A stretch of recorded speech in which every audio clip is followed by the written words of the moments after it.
Carnegie Hall in New York City, the home of the world's greatest musical events. Today's event is one in a series of New York Philharmonic Young People's Concerts under the musical direction of Leonard Bernstein.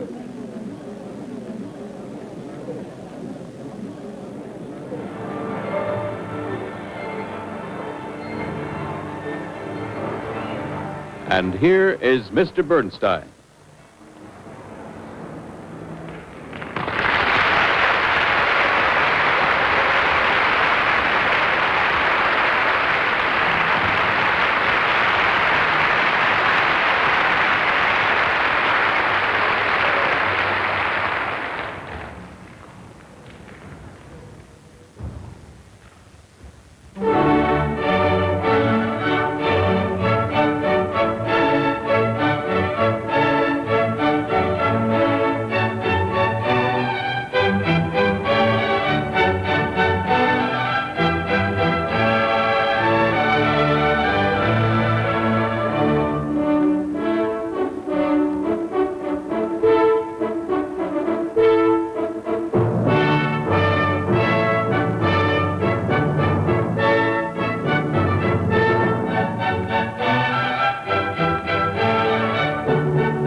Now, the question before the House today is, what is classical music? Anybody knows that that piece of Handel we just played is classical music, for instance, right? Right. So, what's the problem? Why are we asking this question? Well, there's a good reason, as we're going to find out today. You see, everybody thinks he knows what classical music is. Just any music that isn't jazz, like a Stan Kenton arrangement, or a popular song like I Can't Give You Anything But Love, Baby, or folk music like an African war dance, or Twinkle, Twinkle, Little Star. But that isn't what classical music means at all. People use this word to describe music that isn't jazz or popular songs or folk music, just because there isn't any other word that seems to describe it better. All the other words that are used are just as wrong, like good music, for instance. You've all heard people say, I just love good music, meaning that they love Handel instead of Spike Jones. Well, you know what they mean. But after all, isn't there such a thing as good jazz or a good pop? You can't use the word good to describe the difference. There's good Handel, there's good Spike Jones, so we'll just have to forget that word. Then people use the word serious music when they mean Handel or Beethoven. But there again, there's some jazz that's very serious. And heavens, what's more serious than an African war dance when the kettle is boiling? So that word's no good either. Then some people use the word highbrow, which means that only very smart, well-educated people can dig it. But we know that's wrong because we all know a lot of people who aren't exactly Einsteins who dig Beethoven the most. Well, what about the word art music? Now, there's a word that a lot of people use to try to describe the difference between Beethoven and Dave Brubeck, let's say. That's no good either, because just as many other people think that jazz is also an art, which indeed it is. And if we try to use the word symphony music, well, that leaves out all the music written for piano solo and violin solo and string quartet, and certainly all that's supposed to be classical music. Maybe the best word invented so far is, of all things, long hair, because it was made up by jazz musicians themselves to nail down all the kinds of music that aren't properly theirs. But we've all seen enough jazz musicians who have long hair on their own heads, so I guess even that word won't do. Well, since all these words are wrong, let's try to find one that's right by finding out first what the real difference is between the different kinds of music. And the real difference is that when a composer writes a piece of what's usually called classical music, he puts down the exact notes that he wants, the exact instruments or voices that he wants to sing those notes, even to the exact number of instruments or voices. And he also writes down as many directions as he can think of to tell the players or singers, as carefully as he can, everything they need to know about how fast or slow it should go, how loud or soft it should be, and millions of other things to help the performers give an exact performance of those notes he thought up. Of course, no performance can be perfectly exact, because there aren't enough words in the world to tell the performers everything they have to know about what the composer wanted.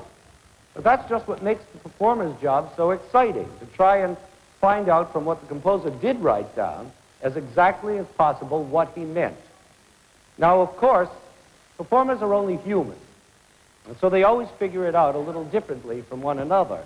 For instance, one conductor might decide that the beginning of Beethoven's Fifth Symphony, which I'm sure you all know. Do you know how it goes? Sing it to me. Right, you haven't got the right key, but anyway, that's how it goes. Well, let's say one conductor decides that those four notes should get a big extra bang on the last note, the long one, like this. And then another conductor who's trying just as hard as the first one to figure out what Beethoven really wanted might feel that it's the first note of those four that should get the strongest accent, like this. Then still another conductor, maybe not quite so faithful to Beethoven as these first two, might decide that the four notes should be played more importantly, slower, and more majestically, like this. We've all heard that version of it. But in spite of these differences, which come out of the different personalities of these three conductors, they're still all conducting the same notes in the same rhythm, with the same instruments, and with the same purpose, which is to make Beethoven's printed notes come to life in the way they think he'd want them to. This means that what people call classical music can't be changed except by the personality of the composer. This music is permanent, unchangeable, exact. Now there's a good word, exact. Maybe that's what we should call this kind of music instead of classical. We should call it exact music, because there's only one way it can be played, and that way has been told us by the composer himself. But on the other hand, if we take a popular song like, oh, for instance, I Can't Give You Anything But Love, Baby, there's no end to the ways in which it can be played. It can be sung by a chorus, or by Louis Armstrong, or by Maria Callas, or by nobody. It can just be played without any words by a jazz band, or a symphony orchestra, or a kazoo, slow or fast, hot or sentimental, loud or soft. It just doesn't matter. It can be played through once or repeated 15 times in any key, even with the chords underneath changed. Even the tune itself can be changed and improvised on and fooled around with. For instance, the way the tune goes on the printed sheet music is like this.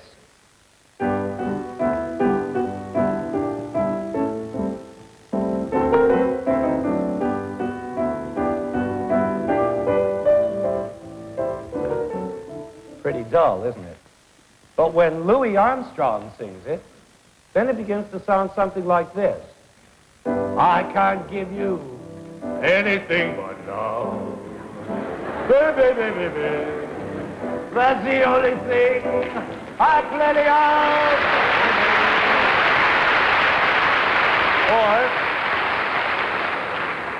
Or if a cool progressive cat is playing it on the piano in Birdland, it might sound something like this.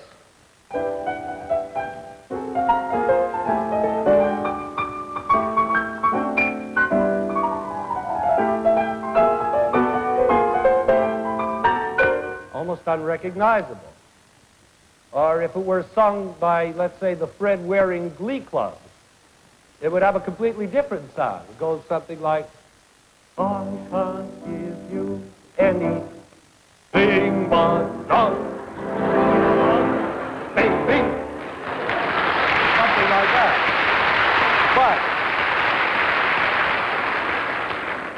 But the main thing about all this is that none of those ways is wrong. Each way seems right for those particular performers who are doing it at the time, and right for the particular occasion at which they're doing it, whether it's for dancing or on a television show or at Birdland. There isn't any one way it has to be done, which means that it's not exact music. It doesn't have to be done exactly the way the composer wrote it. In fact, what's even more important is that popular songs definitely should not be done the way the composer wrote it, the same way all the time. Just imagine how deadly dull it would be if the only way you ever heard I Can't Give You Anything But Love was the way the sheet music reads. It would be awful. And the same thing goes for folk music, too. It can and should change with each performer. Of course, there's even more reason for changing folk music because there never was any composer at all to lay down the law about how it should go. And as far as jazz is concerned, well, of course it changes all the time because that's what jazz is all about. Improvising, making the music up as you go along, and hardly ever even bothering to write it down. So at last we now have a better word for classical music, which is exact music. And while there may be even a better word for it, which I can't think of at the moment, at least exact is not a wrong word, and classical is a wrong word. As a matter of fact, I'm sure that you can all probably think up a lot of other words better than exact to describe the music that's usually called classical, and I'd love for you to write me any of the ones you think of that are really good. Who knows, maybe one of them might catch on and become part of our language someday, so we'll never have to use that wrong word, classical, again.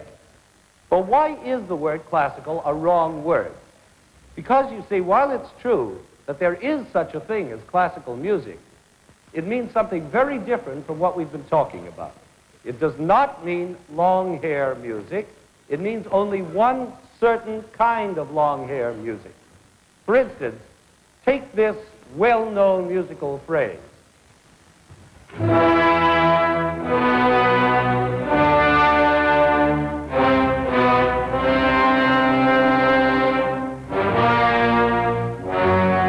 know what that is?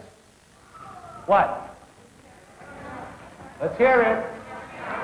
Right, Scheherazade. Okay, next question. Is that classical music? Wrong. It's not. Classical music refers to a very definite period in the history of music which is called the classical period. And the music that was written in that time is called classical music. And Scheherazade simply wasn't written in that time. But this music was.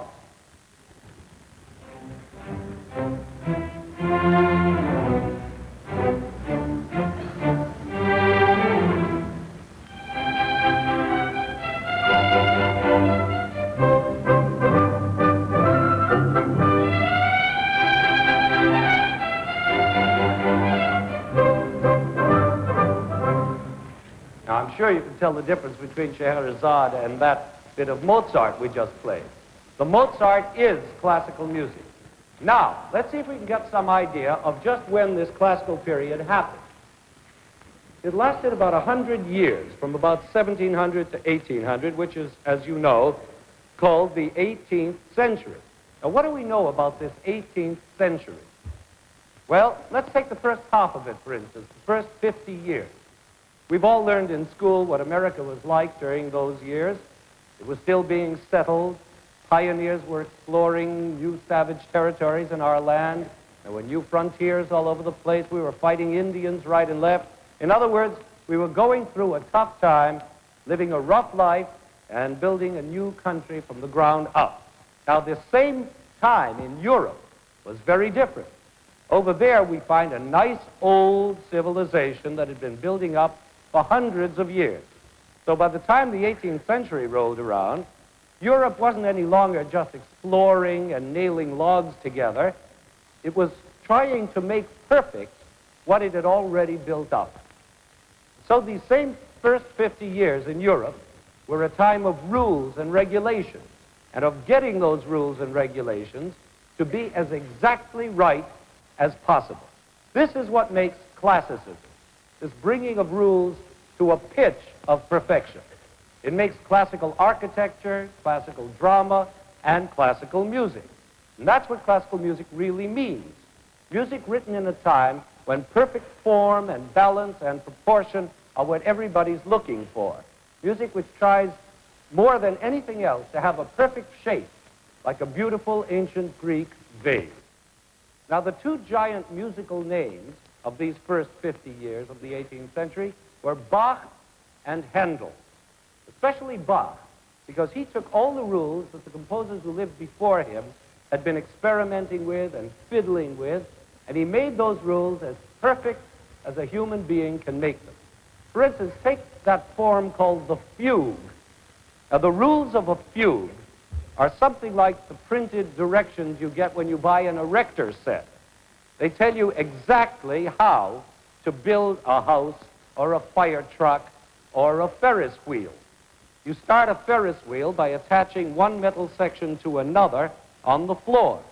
Then you add one exactly 4 notches higher, and then another 5 notches higher than that, and so on. Then you make the wheel that goes around the whole construction. Now, that's just what Bach does in a fugue. Take this one, for instance, from his 4th Brandenburg Concerto. He lays the foundation for his Ferris wheel by starting with the viola. Now, that's the first section.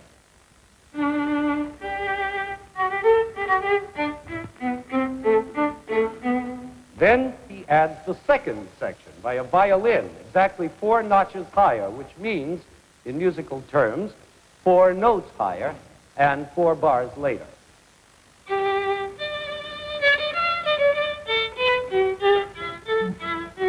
Now the third piece is attached by another violin 5 notches higher.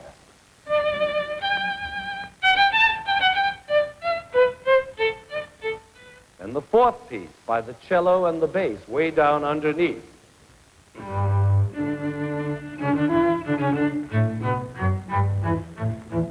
And finally, the fifth piece is put into place by the flute way up on top.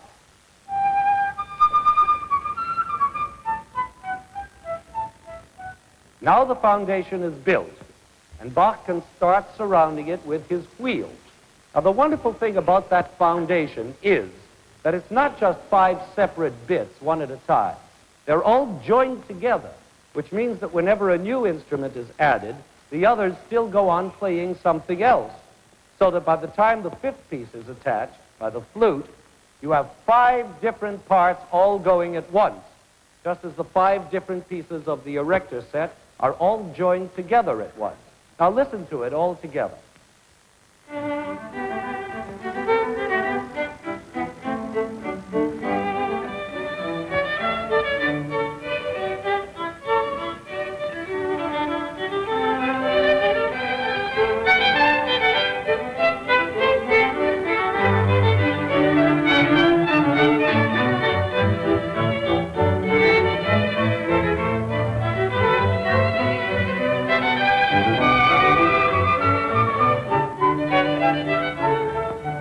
Isn't that marvelous? You see, that's classical perfection. Now, Bach died in 1750, which is very convenient for us because it just neatly divides the century into 2 halves. The next 50 years were very different indeed. Everything changed. The new big giants were now named Haydn and Mozart, and their music is completely different from Bach's. But it was still classical music because Haydn and Mozart were still looking for the same thing Bach was looking for, perfection of form and shape, but not through fugues anymore. Now it was all going to be different. Now, how does such a change happen? Do composers just go to a convention like the Republicans in Chicago and decide by voting to change the style of music? Well, not at all. It happens by itself because as times change and history changes, people change with it. And composers are people too. So it stands to reason that their music is also going to change. The people of Haydn and Mozart's time thought Bach was old-fashioned and boring with all those serious fugues and things. They wanted something new, not so complicated, with pretty tunes and easy accompaniment, music that was elegant and refined and pleasant. And this was right in line with the times, because it was a time of elegance and refinement, good manners, proper etiquette. It was a time of lace cuffs and silk suits and powdered wigs and jeweled fans for the ladies and gentlemen of the court. So out came lovely, elegant music for them, in which the main thing was the tune. The tune had to be good. Now listen to this marvelous tune from a piano concerto by Mozart, and notice that there's no erector set here, only that gorgeous melody with a simple little accompaniment underneath. Simple, but oh, how beautiful. Listen.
Nobody could write melodies like Mozart. But that melody, beautiful as it is also full of rules and regulations, just as Bach's fugue was. Only there are a whole bunch of other rules and regulations, rules which make the easy, pleasant kind of music that was wanted in those second 50 years of the century. Now, another thing about this new, easy, pleasant kind of music was that it was fun. Those people in lace cuffs and powdered wigs wanted to be entertained. They wanted amusement and pleasure out of music. Beautiful melodies, sure, but also gay, witty, high spirits. Now, Mozart was a master of this, too. For instance, here's the overture to The Marriage of Figaro, an opera by Mozart, a very strict piece, which follows still another bunch of rules and regulations about something called sonata form, which we won't go into, but it's as different from a Bach fugue as milk is from orange juice. And the main thing about it is not how it's put together, like that old erector set, but that it's gay and witty and exciting and fun. Now just listen to it.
Isn't that fun?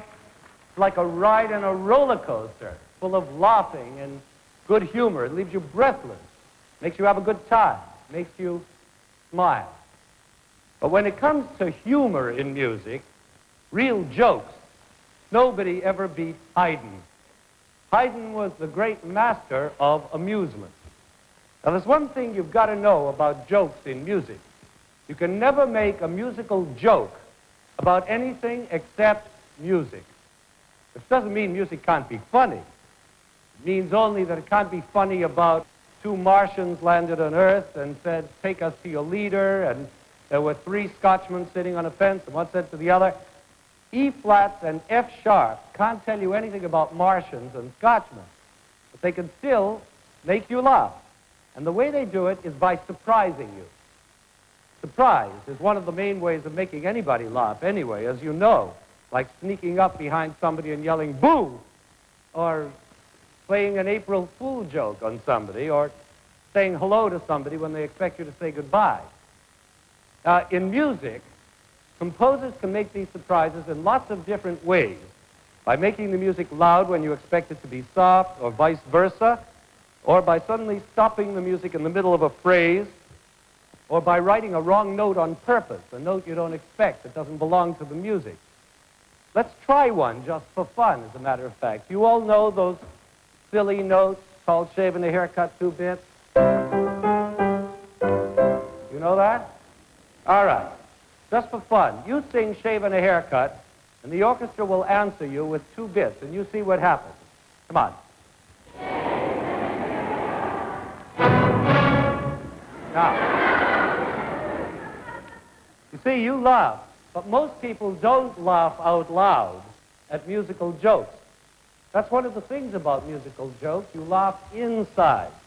Otherwise, you could never listen to a Haydn symphony.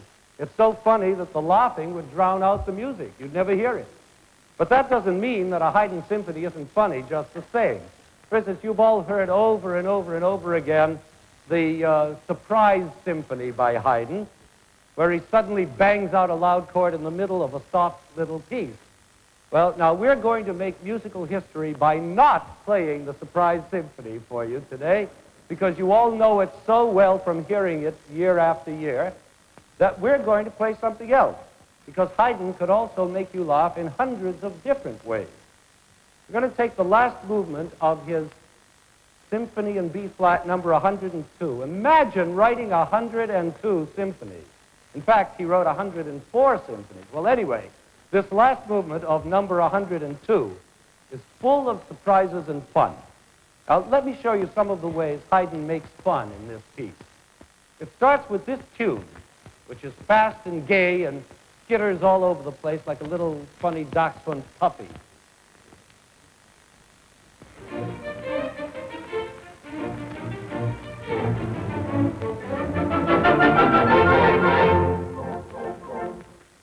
Now, did you hear that last little echo in the woodwind? Like somebody laughing at something you just said. For instance, if you say very seriously, "Ba-da-bum, ba-da-bum, ba-da-bum," and somebody makes fun of you and goes, you may not like him for doing it, but it's still fun. It's like teasing, which is fun. Well, that's just what Haydn does. The serious old strings just said, and then the little piping woodwinds made fun of them by imitating and mocking them. You see? Then later on, after he's been through some other tunes and jokes, he has to come back to this first tune we just heard. And the way he slips back into it is, again, a surprise. He just sneaks back to it when you least expect it, as though you thought your kid brother had gone away on a trip, and all of a sudden, there he turns up hiding under the kitchen table. That's a shock. That would make you laugh. That's just what Haydn does. Listen to how he does it, and remember that the first tune we're getting back to is...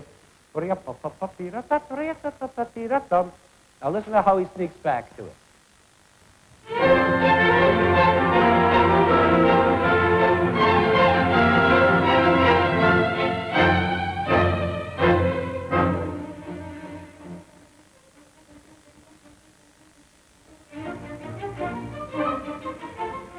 See how sneakily he got back to it?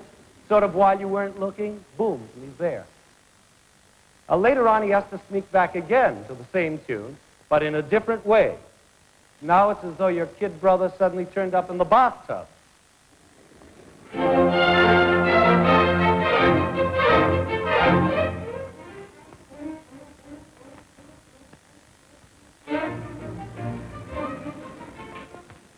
There are lots of other musical jokes he makes in this movement, like this one, where he pretends to be starting the tune again, and then surprises you by not doing it at all. Pretending, as you know, is always fun, like a trick. I have a penny in my hand, whoosh, gone. What happened to it? That's what Haydn does. Look.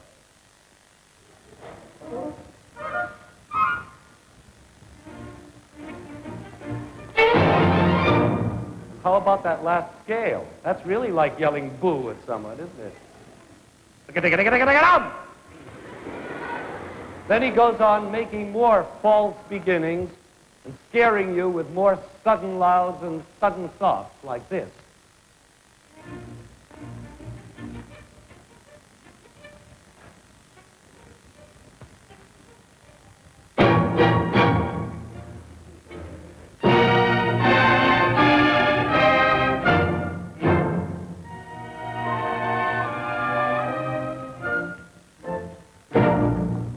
Now, I want to play this whole movement for you. It's not very long, but funny things shouldn't be long anyway. Haven't you always noticed that the shorter a joke is, the more you laugh at it? We all know people who tell jokes badly, and that's usually because they don't get to the punchline soon enough. Well, Haydn does. He's the best joke teller in the whole history of music.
Now, I'm afraid that you're beginning to think that all classical music is supposed to be funny.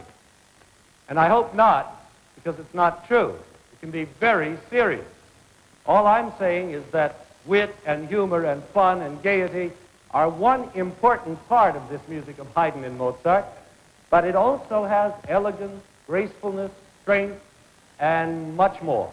But most of all, it has classic beauty. It sets up its rules and regulations of balance and form just as strictly as Bach did in his fugues. It was looking for perfection. That's why it's classical. Now, you may say, if that was the most important thing, perfect form, rules, and so on, then where does emotion come in? People always think that feeling and emotion are the main thing in music. It should make you feel something, not just laughter, but maybe sorrow or pain or victory or spiritual joy. But the secret is that Mozart and Haydn do make you feel all those things, even using those strict rules and being so interested in proportions and shapes and all the rest of it. Because the truth is that any great composer writing music in any period, classical or not classical, will make you feel deep emotions because he's great, because he has something to say, because he has something to tell you in his music. And because of this, a great composer's music will always last and last maybe forever, because people keep on feeling emotions whenever they hear it. And that lasting quality is perhaps the most important meaning of the word classical. A classic is something that lasts forever, like that Greek vase we talked about, or Robinson Crusoe, or Shakespeare's plays, or a Mozart symphony. Because Mozart's music makes the people who hear it feel something, feel the sense of classical perfection with that extra something added called beauty. For instance, when we listened to that gorgeous melody of his before, we are moved and touched. We feel something.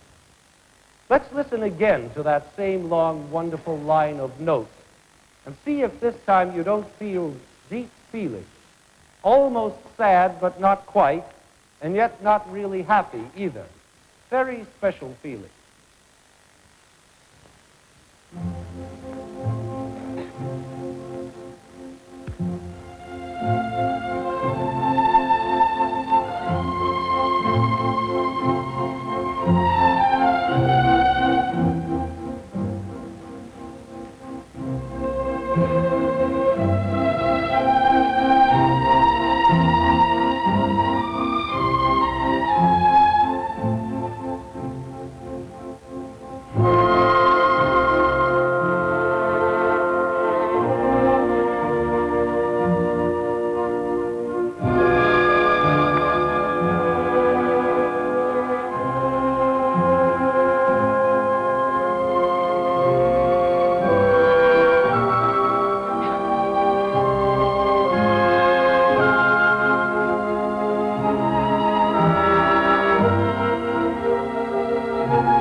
I think maybe that's my favorite melody in the world, but then I always feel that every time I hear a Mozart melody, no matter what it is.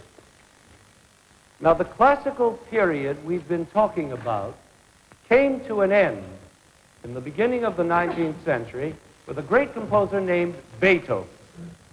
Most people think of Beethoven as the greatest composer of all time. Why should this be? Because Beethoven took all those classical rules of Mozart and Haydn and just went to town with them. His music got bigger in every way. Where Haydn made a sweet little joke to be told in a living room, Beethoven makes jokes that are world-shaking, that have to be told in the middle of a raging storm. And where Haydn made amusing little surprises, Beethoven makes astonishing surprises that leave you gasping instead of smiling. And where Mozart was gay, Beethoven is crazy with joy. It's like looking at classical music through a magnifying glass. It's all much, much bigger.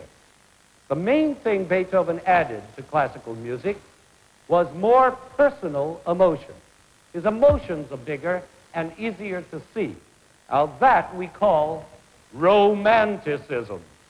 And that's the name we give to the music, most of it, that was written in the 100 years after Beethoven. It means being very free with your emotions, not so reserved and proper and shy, but telling your deepest feelings right away without even thinking whether you should or not. Let's see if I can give you an example. For instance, if I'm introduced to a lady named Miss Smith, well, let's make it a girl named Miss Smith, and I say, "How do you do, Miss Smith? I am very pleased to make your acquaintance." Then I'm being classical, proper, elegant, refined. I'm obeying the rules. But if I say, "How do you do, Miss Smith? What gorgeous eyes you have. I love you," then I'm being a romantic. I'm expressing my feelings right away, unashamed. I'm full of fire and passion, and I don't care who knows it. See if you can feel some of that in this music of Chopin, for example, who was a real romantic.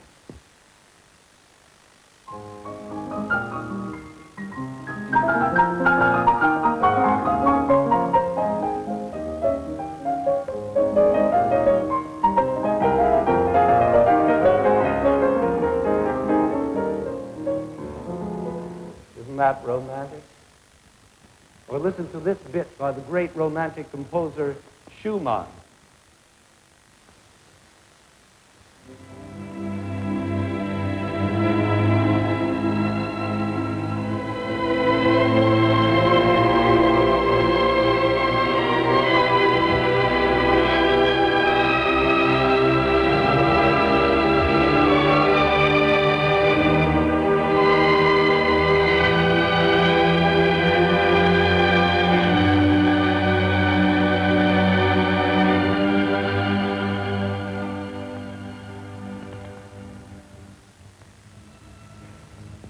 See what I mean? That's burning, romantic, unashamed emotion. Real passion. Right out there for all to see. Pretty different from Mozart and Haydn, you must admit. Now again, the romantic composers didn't just hold a convention in Chicago and decide to go romantic. Again, it's a reflection of changes that happen in history, the way people live and think and feel and act. And it all began, strangely enough, with that greatest classicist of all, Beethoven. You see, he was two things at the same time. He was the last man of the classical period and the first man of the romantic period all at once. I guess you could say that he was a classicist who went too far. He was so full of feeling and emotion that he couldn't keep himself chained up in all those rules and regulations of the 18th century, and so he just broke his chains and started a whole new kind of music. And that was the end of classical music. So what have we learned today? First of all, that classical music does not mean just long hair music, but certain special kinds of long hair music that were written in the 18th century by such people as Bach and Handel, and then by Mozart and Haydn, and finally by the great Beethoven. We're going to end by playing Beethoven's wonderful overture to Egmont, which is about as classical as you can get. At the same time, it's full of romantic feelings like mystery, longing, rage, triumph, joy. Of course, it's not yet the big, wild kind of romanticism that will come later in the music of Chopin and Schumann, or Tchaikovsky, or Wagner, or all the rest of them. Beethoven is the beginning of romantic music. Don't forget that he still comes out of the 18th century, even though he lived for about 25 years into the 19th century. But his rules, even though he breaks them, are still classical rules. He was still trying to perfect those rules. And in the best of his music, he came as close to perfection as any human being ever has, since the world began.